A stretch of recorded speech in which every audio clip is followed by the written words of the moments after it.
Yes, in the beginning I was sort of blaming God and the world.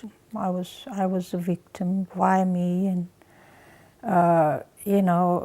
blamed the environment and what you eat and if you live under a one of those phone towers, microwave, everything was sort of causing the cancer, but never anything I did. And then I had to learn, had to turn around and look at myself and have a look at how I was living. And it took me a bit a while to realize the disregard I was living, and also how little I was loving myself, and therefore not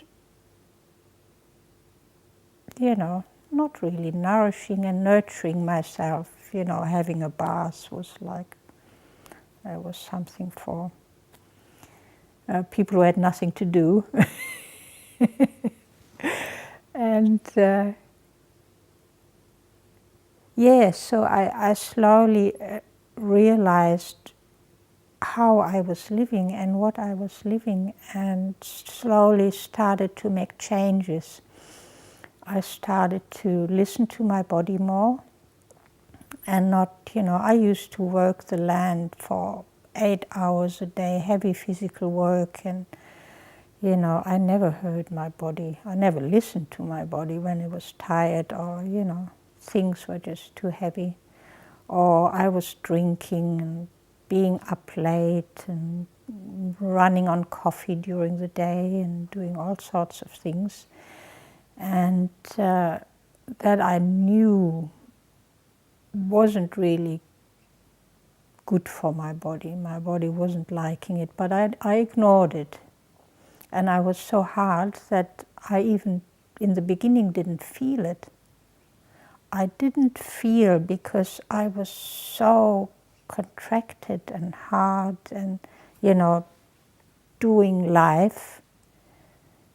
So I had to learn to feel first.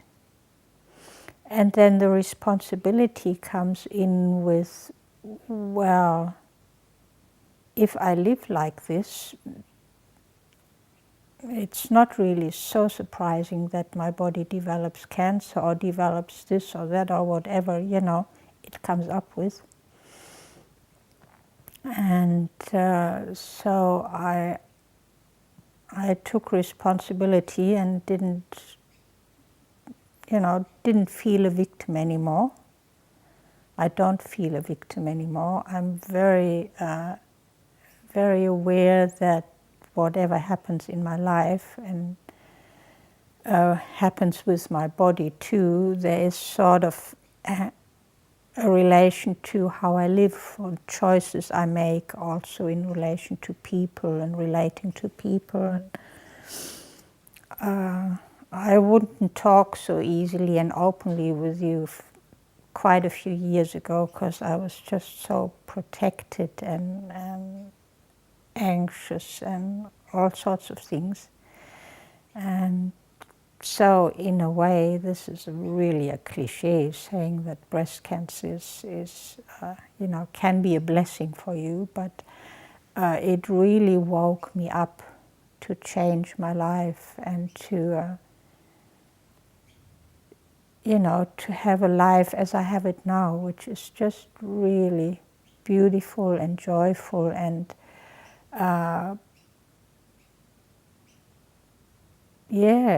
it's very empowering and it's lovely. You tell me 10 years ago, I would feel so good like I've never felt in my life, with 14 years living with breast cancer. It's just quite a miracle, really. Yeah.